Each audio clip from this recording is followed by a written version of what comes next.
Jejudo Island is a popular tourist destination, and there is a writer and photojournalist who built a stone house on the island at the age of 70. Brenda Paik Sunoo is a writer and photojournalist, and she published the book Moon Tides, Jeju Island Grannies of the Sea. It is the first English book by an American photojournalist on Haenyeo female divers. She captures the culture and life of Haenyeo on camera and hopes to enlighten the global community. We sit down with Brenda Paik Sunoo and learn more about her activities and her love for the island on today's Heart to Heart.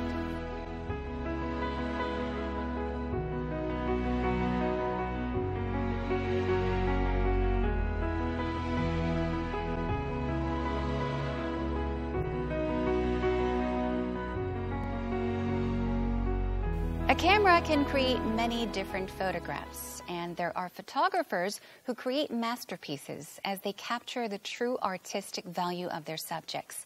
I am pleased to welcome today writer and photojournalist Brenda Paik Sunoo. Thank you so much for joining us today. Hello, thanks for inviting me to Arirang TV, one of my favorite programs. Is it really one of your favorite Yeah, programs? it is. Well, thank you once again for joining us today. I've got tons of questions for you, and I'm looking forward to our show. Now, you have worked on many, many books. We have two in front of us on the table. We'll be talking about them later on. But first of all, your most recent book is a collection of books and essays. The title is Stonehouse on Jeju Island, Improvising Life Under a Healing Moon. So could you begin by telling us about your most recent book? Well, this book is very special. I mean, it's close-up story. I mean, when people talk about Jeju Island, there's just so much that you can cover and talk about. But I really wanted to do a close-up of one couple, which is myself and my husband, one small house on in a small village in a small island on the planet. And so rather than doing something that was epic and large, I wanted to do something that showed and examined the culture and the lifestyle in this village that we live in the northwest part of Jeju called Haenyeo. Yes. I think it's really a love letter to Jeju, because I really wanted to express what I was learning from the people and the culture, and I wanted to document building a house there. So the book basically documents and tells in three parts what seduced me to Jeju. And that's part one. Part two is the construction of the house itself and all those stories. And then the third part is about the immersion into the village, of a traditional fishing village. And it's kind of the trajectory of our stay in Jeju. And that's basically, you know, what I cover. And hopefully people find it interesting that someone in their 70s started over again. Yes. So you can't go wrong. And also, out of all the places across Korea, why Jeju? Why Jeju? What attracted you to Jeju? There comes a time, I think, when you realize that place matters. Where, of course, when you find a home, it's where you are emotionally and you can create your homestead. But Jeju really appealed to me because of many things. One is I'm from California. I'm a native, so I like ocean. It's hard for me to be surrounded by land. So I like to be near the water. I love, and I was attracted mainly to the Haenyeo because they were such a strong role model to me when I started coming here and I was getting more middle-aged. I was touched also by the history of Jeju Island, Japanese occupation, Korean War, Sasam, all of that has touched me to show how the Koreans are very resilient and proud, and how they've survived and endured in spite of their hard times. Right. What is living in Jeju like? What's life on Jeju Island like? It's definitely different from what I've been used to. I mean, when we came back to Jeju, it was nice because it was a developing country. Jeju is still like the mainland was years ago, so it still has the flavor of being traditional. I like the idea of being on an island because you can't have control. You have to let go. And you're forced to be flexible and resilient. You have the weather defines everything. And also in Jeju, the lifestyle has a lot more improvisation and serendipity. It's not like in the United States or maybe even on the mainland where you have to make appointments way in advance between appointments and everyone's negotiating when they are going to get together. People just come over your house or people just call you, what are you doing? You want to go out to eat or are you going to this concert? Just come, I have an extra ticket. So I like the spontaneity of the lifestyle there because I can tend to want to have my objectives, goals, and plans, but I don't want to leave this earth not developing the character of just kind of going with the flow a little bit more. And that seems to suit my age right now. In the past, most or all houses on Jeju Island, the 돌집, the stone houses, they didn't have any gates. Like the front gate was open. Right.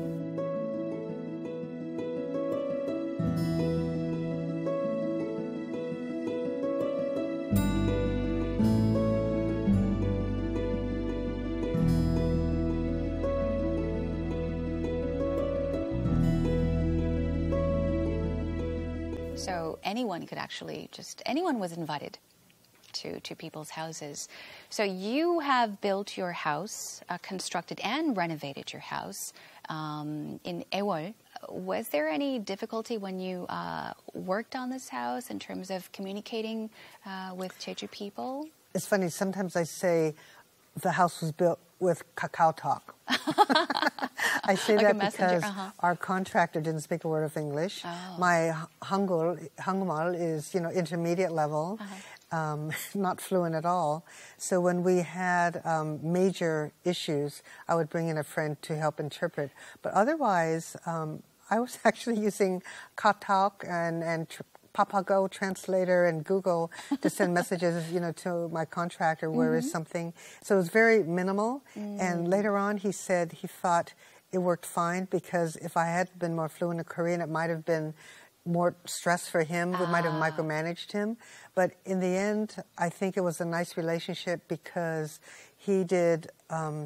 he said he would do 30% and we're 70%. So we knew we wanted to have the house constructed with Jeju people and workers and contractor who really knew and felt the island and just kind of work with us.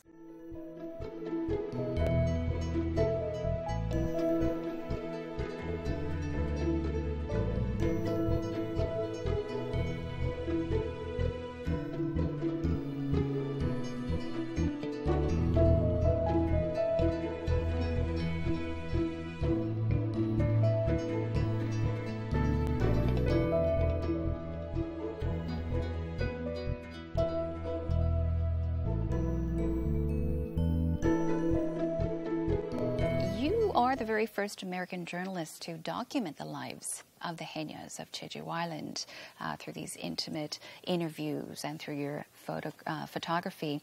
Now, the book is titled, we have it right in front of us, Moontides, the Jeju Island Grannies of the Sea. So I'd like to ask you, what prompted you to write this book? You did mention that you had an interest in Haenyeo, so I'd like to ask you to tell us about the book as well. At the time that I started the research, I was already a grandmother. And I think if I had tried to write a book at the time I first saw them in the 80s, I wouldn't have been ready. And I also might have just glorified their lives as divers and not really understood them. So when I started doing this in 2007, 8, and 9, I came 3 times, total 7 months over the course of those 3 years to research. I was already feeling more like a peer, and also because I was raised with my own Halamani in the United States, I felt a lot more natural attachment to them. And so I wanted to really promote that there are women like these, Haenyeo, who have done so much, not only surviving economically as divers. It seemed like many foreign journalists or photojournalists have been mesmerized by them as divers, and that's not by any means to underplay their role and hardship as divers, but I really wanted to capture who these women were outside of their suits as well. So each of my chapters really is a tribute to different aspects of their lives that I was able to perceive as their survival, their education, their family, their community service, all of these things, their suffering. They really have so much resilience. I mean, they not only gone to the sea to harvest the seafood and the seaweed, but right after they dive, after 3 or 4 hours, they're going straight to the farm and continuing to farm. Then, after that, they're going home and cooking for their families and then taking care of their children. Yes. So I'm just very inspired by their self-sacrifice for not only their families, but their community. I love the way the Haenyeo are very collective together, and their sisterhood, camaraderie, is delightful to see. They laugh, they joke, they sing. I'm sure they cry and share their problems with each other. And these kinds of things are what matter to me too. So it appeals to me, and wanting to tell their story as an example in modern day, what life can be like as a community. So altogether, how much time did you spend shooting or photographing the Haenyeos? It was on 3 different visits, 2007, 8, and 9, 3 different villages, Kimyeong, Wedo, and Nedo. And each time total was about 3 or 4 months. The total was about 7 months. Oh, so you stayed shooting. 3 months each. You stayed here on... Yes, I yes. see. So it was total over the course of those 3 years, 7 months. So I would go out and shoot. Then I'd have to come back to my room and then, you know, go through all the material. And then, so it was a long process. I think the book took me from start to finish. It was published in 2011, but I started the research on it 2007. So altogether, it took about 5 years. I see. Now, to talk a bit about the books, of course, we talked about these 2 books we have in front of us. Stone House on Jeju Island was introduced in the Korea Times as well as Voice of America. And I understand that Moon Tides was introduced in Los Angeles. So I'm curious about the reactions. You know, how did people react? Could you tell us about perhaps the most memorable reaction or comment, review you received? I think there's 2 different reactions in Korea and the United States. I mean, of course, in the United States, it's all about, wow, where's Jeju Island? How do you pronounce this word? Who are these women divers? So there's curiosity and I guess a certain amount of romanticism about an island and lifestyle. So it was well received. In Korea, I think the reaction in Jeju was different, and it was actually very gratifying to me because I was able to take the book and go back to the villages and to give copies of the book to some of the Haenyeo. And for me to show a book that's done like this, that's quite big and heavy and shows their faces and shows them doing just ordinary things as well as diving, I think lifted their sense of pride in themselves, that someone would honor them.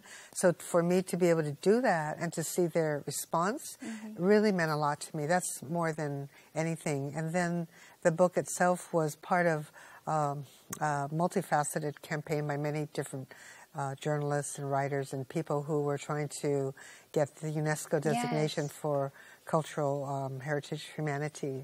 So I'm happy that the book, you know, contributed toward that endeavor. Yes, I was going to mention that. So you definitely played a very important role in promoting, of course, Jeju Island, and of course, which led to the success of UNESCO's designation of Jeju Island, or the culture of Jeju, of Haenyeo. I heard that you will be starting an exhibition soon. Is this only in Jeju Island or elsewhere as well? It's more of a book reception. It'll be next weekend in Jeju, in Choji Art Village. And it'll be the time for locals to see the book, those who know me and those who are interested. So I'm hoping at this reception to make it cross-cultural, so it's not just among Koreans and English-speaking, but also some of the foreign community. So we've done outreach to both, and so we hope to have the book. I'll probably have a reading, some photos of Jeju. We have some entertainment. One of the foreign teachers and my husband will do some songs. Oh, wow. And I will also be exhibiting some art. So we'll see. It should be fun. Well, now, for those that are interested in perhaps purchasing your books? Are they available, or will they be available at the exhibition, as you mentioned, or where can we actually, get our hands on your book? How? In Jeju, the book will be available for sale and signing. And for those who are not there, those in Korea can actually get the book directly on my publisher's website, Soul Selection. And those in the United States can pre-order through Amazon, but the book will be available in the United States in December. But it's available now, and I'm told that the e-version of the book will also be online in the next couple of weeks.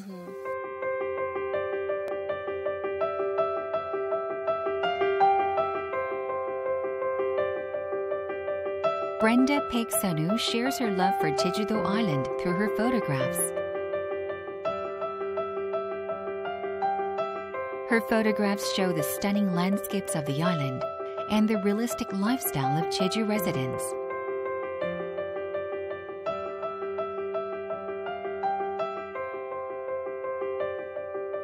Brenda Sunoo shares her story about her work and her love for Jejudo Island.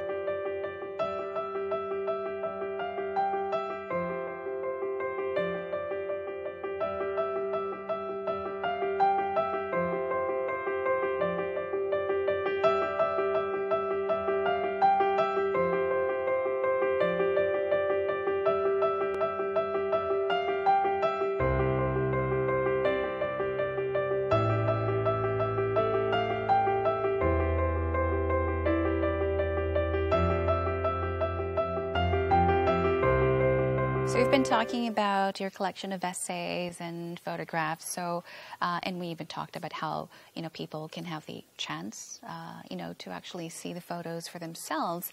But unfortunately, we weren't able to have all of your works, all your photography works, here with us in the studio. But we have chosen a few, or you have selected a few for us to take a look at. So let's take a look at them, and please do tell us about these photographs.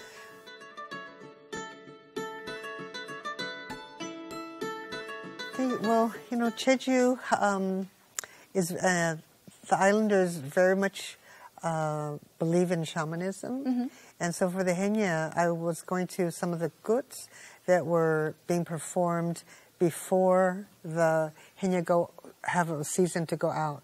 So this is one of the guts where they pray for the safety of the fishermen and the Haenyeo, and that's an important cultural component of their lives. So that's what this picture is. See the next picture, and now this is a picture of the Haenyeo.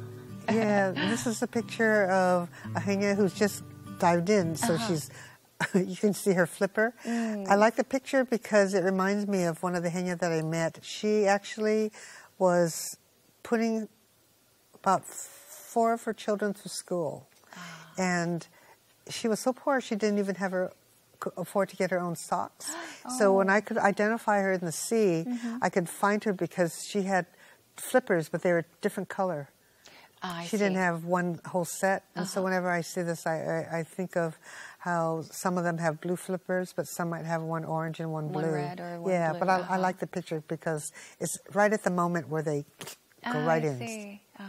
Are there any restrictions when it comes to taking photographs? There are. I mean, it's pretty highly regulated. Each of the Haenyeo villages, they have fishing associations, so they're regulated and territorial. So you have to follow the regulations and not go into other people's diving and fishing areas. So it is pretty much regulated. Each one has its own, what they call the ochonge. So it's their own association, and the Haenyeo Association to monitor and regulate. This picture is one of the Haenyeo in Sageri, and she is taking some fresh soda and sea squirt and selling it to tourists that are walking along Sanbangsan. People like me. Yeah, you can go and you can get fresh from the sea and have soju and just sit there and enjoy and support the Haenyeo. Yeah, definitely. Okay, and our next.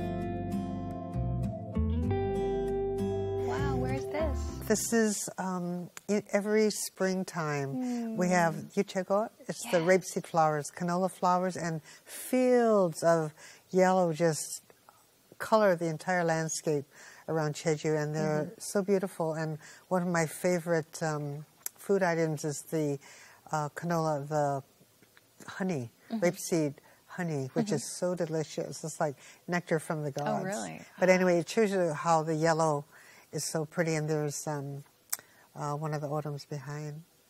Do you use a digital camera or? I usually use a digital camera. Oh, I see. Yeah, I'm not classic in the sense of, film and darkroom. No, I came of the digital age, and I like to work quickly and see things quickly, so it's been pretty compatible for me.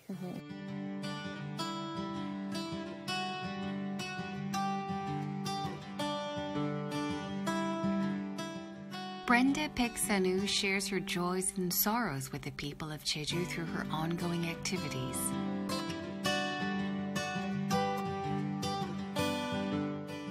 And she has now become a true Jeju resident.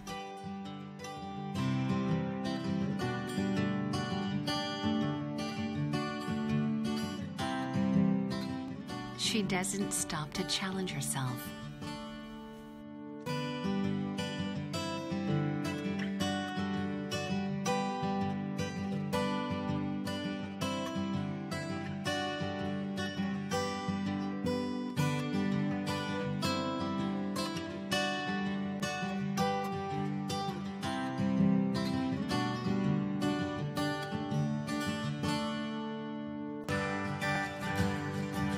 I could sense this strong passion that you have, this positive energy. Is there something that you're working on at the moment right now? Well, I after Moon Tides and after doing the other two books in a period of, I forget how many years that would be, it was so cerebral and took so much of your intellectual side. I was just kind of exhausted. So when we moved back to the United States after Vietnam in 2009 for another 5 years, I didn't write so much. I just immersed myself in art. And I discovered something about myself that I hadn't. And that was quite heartening because I always thought my husband's a musician and many friends, they do jazz and musicians. And I didn't think I was improvisational. But I found through art, the medium, that there's a period of your creativity that's just playful. And so you get improvisational, and then later on you have to edit and you have to come and use design principles to hone your work to be something that's, plausible. So I found art.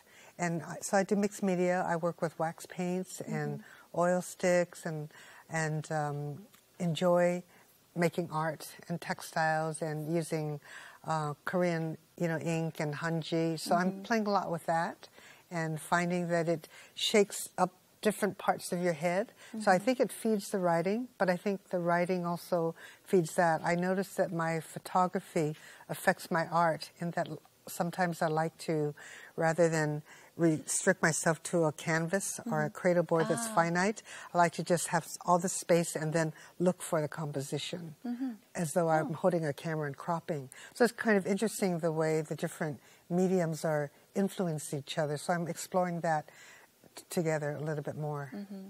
So, you are exploring at the moment, but I guess lastly I'd like to ask you about what you hope to capture in your photos, what you hope to express through your art and through your books. I think emotion and a moment. So what I look for when I'm shooting people is them in the context of something. They don't have to be doing something, but they may be relating to something, so I might see it in their face. So I like to capture emotion, context of people. And then in my artwork, again, it's like feeling something with cheer, emotion. And of course, it doesn't have to always have beauty, but I think it should just have some impact on the viewer, which I don't feel I have to control.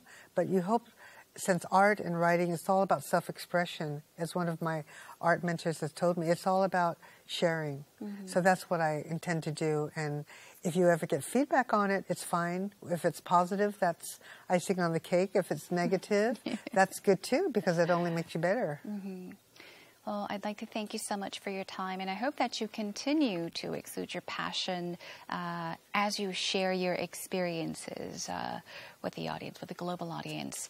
Thank you so much for your time. I had a wonderful time. 감사합니다. I enjoyed it. Thank you.